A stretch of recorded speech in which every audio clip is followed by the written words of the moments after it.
So, like, I used to think that Baten Kaitos was just some gibberish that a JRPG writer made up, but I looked it up and it's actually the name of a star. Did you know that? I did, as a matter of fact. It's not just the star. It's a star in a constellation of a whale, which you may remember was kind of an important deal in the first game. Yeah, it was like a deal. I learned this because I looked up stuff about the development of the game, and I learned that they named it Baten Kaitos after the star to be symbolic of the rich nature and grand world view of the game. That is a way to describe the world of Baten Kaitos. Yes, it is. I don't know how I feel about it, though. Anyway, this is not that game. This is the sequel, which is technically a prequel. A sequel which is technically a prequel. You're going to have to unpack that one a bit. So, Origins takes place about 20 years or so before the events of Lost Wings. It also is really blatantly intended to be played after the first game. Like, there's a ton of callbacks that are just not really elaborated on at all. Just like, yep, either you know what this is referring to, or this is some good old JRPG gibberish going on. I mean, let's be honest, it's JRPG gibberish whether or not you know what it's referring to. I mean, I don't actually know that. I'm coming in blind. I'm just taking that as a matter of faith.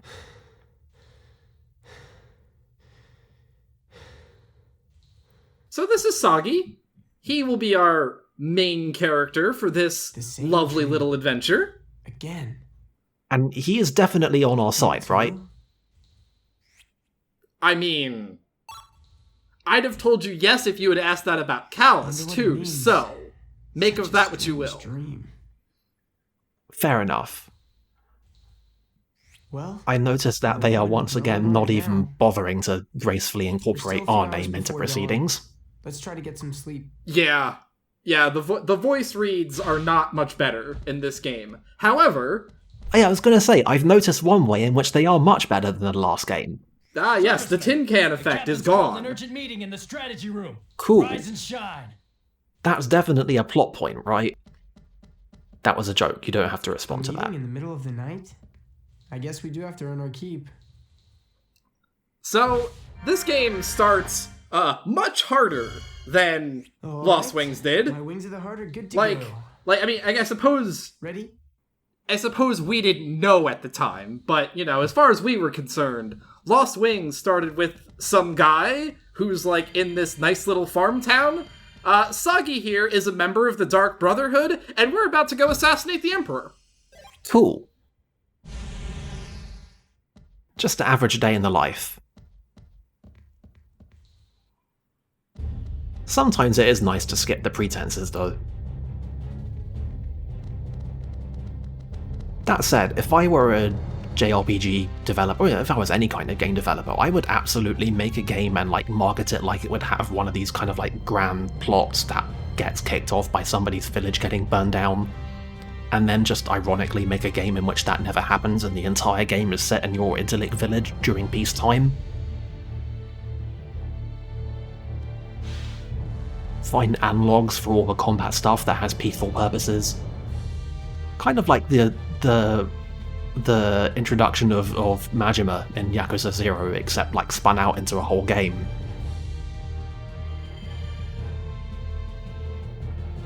That'd be my plan. So, something that is new and is very much appreciated is that we finally actually have a use for those wings that we've been fiddling around with for a literal entire game. I mean, I would have thought people would do that more often in this setting. That just seems like a thing. Yeah, so you can hold B and you can dash when you're on the ground, and instead of like having to actually climb ladders, you will just jump now. That's incredible. I did wonder why, like, people literally all being winged would be more of like a big deal. in the setting, like that's just a thing that you would expect. Let's begin the briefing. Tonight's mission is an assassination. The target is Emperor Olgin.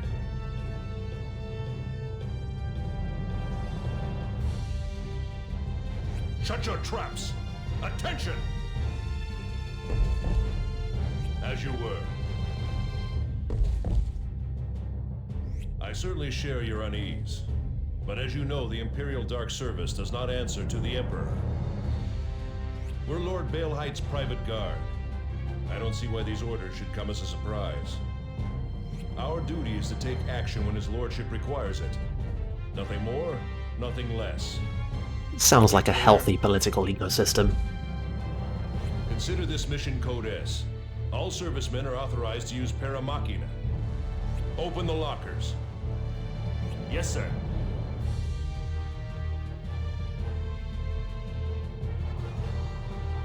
Also, I can't help but notice that we aren't in uniform, so I'm just chalking that up to JRPG nonsense.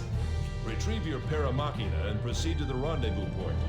I mean, I think it would have been interesting I'm also going to for, break you with know, Coalition Sagi's Blank Magnus. actual Use them outfit during to the mission to store and come transport out, the like, you know, Magna when we essence of inevitably whatever you find need. ourselves no longer in That is all. the secret assassination squad of the Empire. But, you know. By the same token, we're also Assassinate really the blatantly Emperor. treated as an outsider To the here, Dark so, Service to handle the dirty you know, jobs. it still works. A high-ranking confidant sends his own men to strike down his master. And not just any master. This is the Emperor we're talking about here. It doesn't get much dirtier than that. Well, okay, sure. A bloody coup for a tutorial, why not? Then again, this could be our lucky break. But don't worry, Sagi's looking on the I bet you bright never side of thought the things. Emperor would go down like this. Plus, we can use the money to put food on everybody's table. There's no way I'm passing up this chance. Are you with me? Good. Sure, no counting objections to any of this, this seems fine. And if we had objections, we would definitely sit on them. That's right, because much like the first game, we are, again, a guardian spirit, whose job it is to sit here and agree with him so that we get better draws in combat. Everything's just so healthy in this game. Actually, now I think about it, wasn't it like the case in the first game that it was a whole thing that we were summoned to the world for purposes to do stuff, and then we left? Whereas this guy clearly already, like, knows us and expects us to know him. So, like...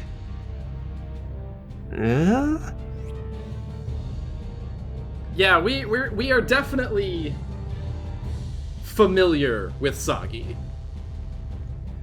I mean, far be it from me to say that things might feel slightly off as we participate as a rank and file in an armed coup.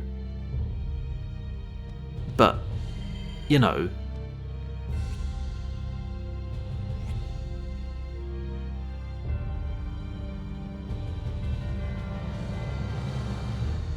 Yep, definitely, we definitely work at a place with some great job security. just casually dealing in all the atrocities.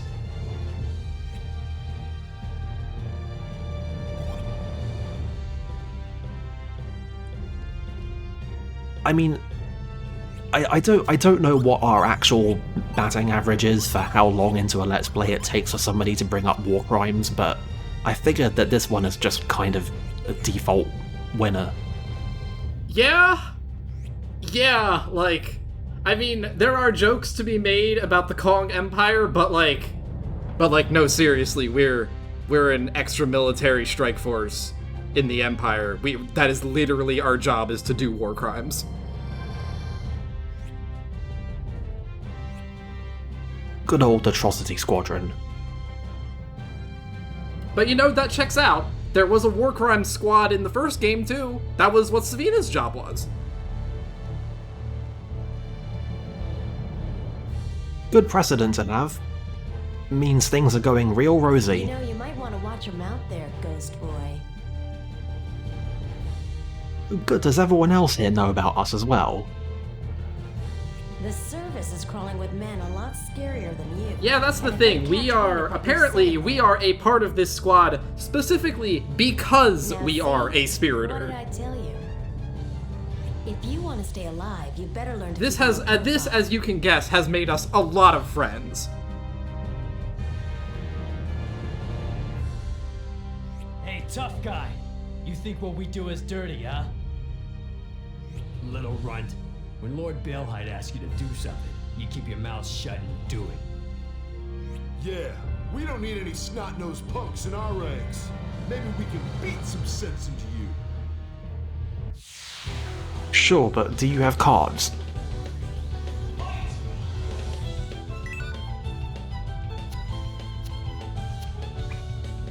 So I feel like we should start by addressing the most important thing here, which is that you are currently listening to the Valedictory Elegy. It is probably my favorite piece of battle music that Sakuraba has ever done.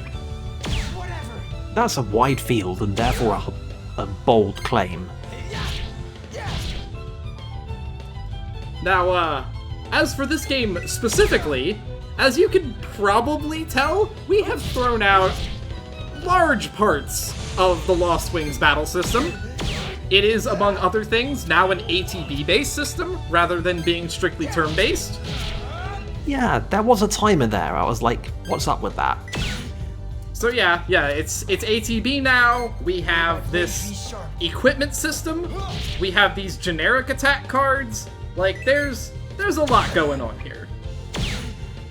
I mean, it kind of tracks, honestly. If you don't make a game with a system as experimental as that, and then not continue experimenting once you have, like, millions of players worth of data to work with.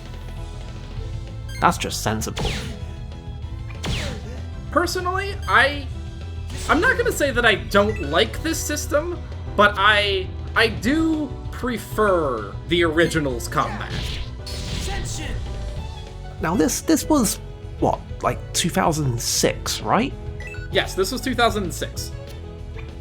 Okay, let's just putting this in a JRPG context. So 2006 was also the year Final Fantasy XII launched, whereas the original Baten Kaitos came out 2002? 2003. 2003, Is that all broadly you got? and famously contemporary with Tales of Symphonia. Maybe his Wasn't spirit is off. when did Tales of Vesperia come out? That 2007? I can't remember these things offhand. I want to say I don't 2008, even know it's real. but it's right. It's 2007, 2008. It's right in there. Anyway, a lot of JRPGs were Going on out here. Get figuring to your out new and interesting things to do in 2006, because that was pretty much the tail end of the oh god, I always get these numbers confused. That was the end of the 6th generation. PlayStation 2 was the 6th generation, whatever. The PS2, GameCube, station. Was it? etc. You got era, guts. Picking a fight so where a soon lot of is going JRPGs down. were starting to get like, hang on, Now, no need to get like defensive. there's like actual action games out there now. Got high hopes for This you, thing that we do isn't really working. We gotta After all, get legend experimental has and real people like time you and that with stuff. guardian spirit holed up in your heart are going to sway the fate of the world. Anyway, In fact, I brought up you'd better Final hurry Fantasy up and XII get coming yourself out, ready. but Final Fantasy XII, Machina are down that way. was- Get moving. technically it was the follow-up to Final Fantasy XI, but we all know the MMOs don't count, so Final Fantasy XII was actually the follow-up to Final Fantasy X, which was a straight turn-based combat game, and then 12 had this whole real-time with occasional menu-based interruption system. God, I love the Gambit system. My point is, this all actually kinda checks out. Honestly.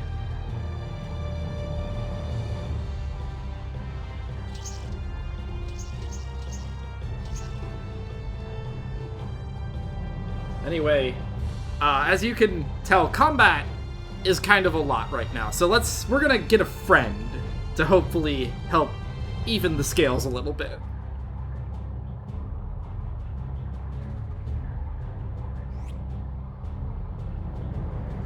See, now having good robot bodies was a thing that wouldn't become a big trend until several years later, so this is actually quite a bit ahead of the curve on that count.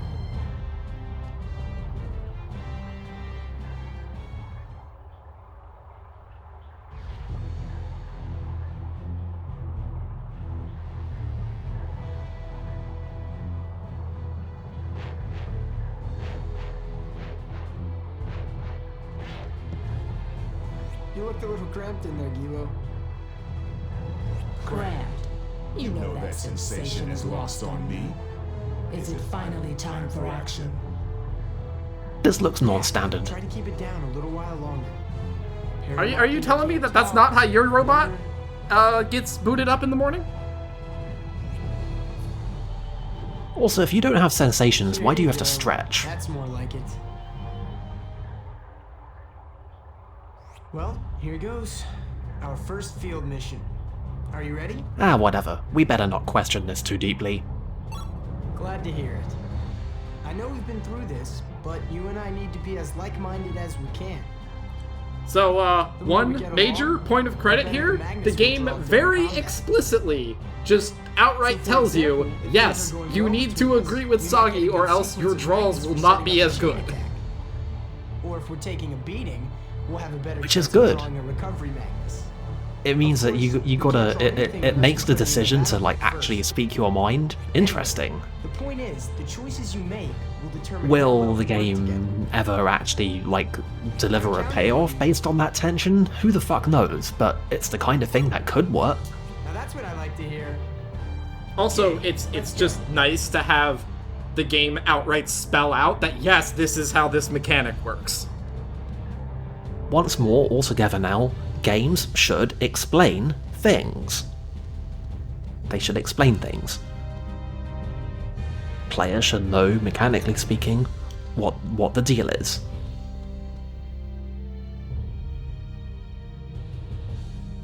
Hey, you there. You're the twerp who just joined up, right? Wait, what is that? Is that your paramachina? It's ancient, kid. Code S. Don't sweat it, Soggy. They're just jealous of your sweet Not robot. around. Get a clue, loser. This fight might be too much for you alone, provided their guns sting more than their wit. Fuck 'em up, Milo. For the time being, You just worry about yourself. Okay, thanks. So, party AI?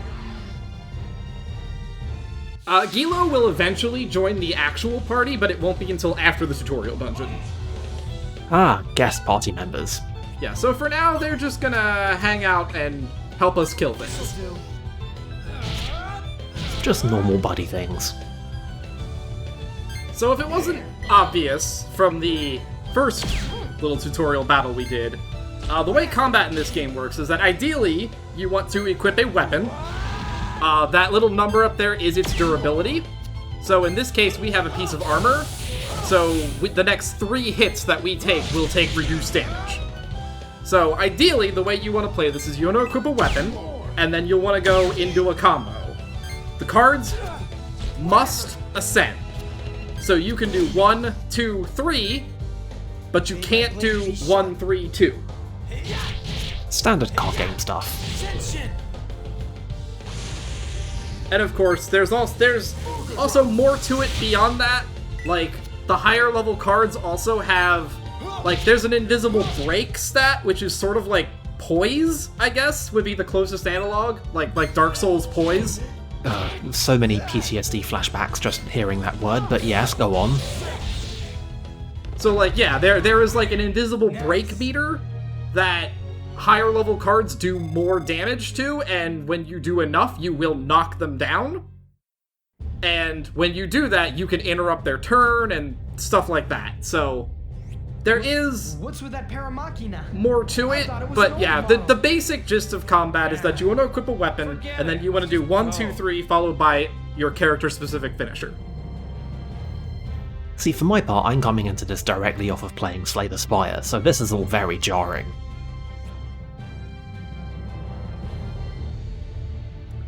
The other thing that is a little weird to note is that because it's now like an ATB real-time system, armor takes on a very different role because,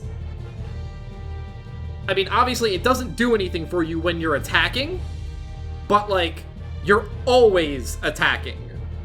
Like, there is no attack phase and defense phase like there was in the first game. So, you sort of have to decide the trade-off between how long do I want to go without putting on something protective versus just doing more damage. Tactics.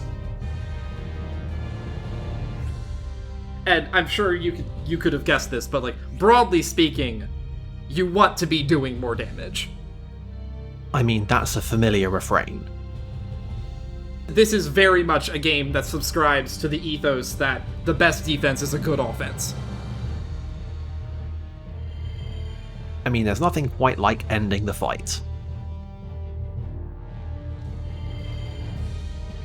Especially since this is also a game that borrows the old Final Fantasy XIII special, and just, we have your health is automatically refilled at the end of the fight, which is something I'm not super fond of.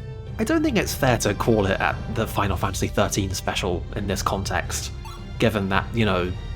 Yes, oh no, yes, obviously this game came out well before it, but that's probably the highest profile game that uses that mechanic. Yeah, I do recall it being kind of uncommon. Now when I think about it, it was like... There was a definite moment when save points in RPGs started becoming heal points as well. Like, Final Fantasy X did that, and it was like a big deal. Save points didn't do that before, as far as I know, at least not in the JRPGs I played. Oh well. Anyway, notably for me, for reasons that you can probably imagine, I don't really have much insight into the depths of the battle system in the first game, because, you know, I wasn't the one who had to spend hours and hours dealing with it. I just saw the plot and did the cutscenes. I wasn't actually having to think about stuff. So I'm afraid I only get the surface level analysis of the playable part of the game. That said, this is nothing if not a game with a lot of surface to its playable part. This is a game that, like, screams about the systems that it has. And in a good way, not in like a Sony first-party open world kind of way, but in an actual good way that's like video games. Anyway, we just got a booster pack. Thanks, boss. Good. Getting in early on that microtransaction stuff. You know, in-world.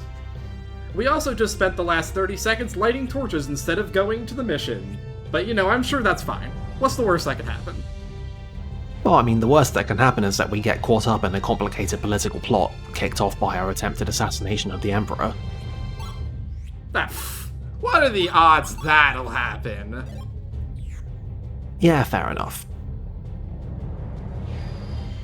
Oh god, I just imagined a modern sequel to this game with actual microtransaction-based card packs. You know, I'd like to think they wouldn't do that, but that sounds distressingly plausible. I would also like to think that.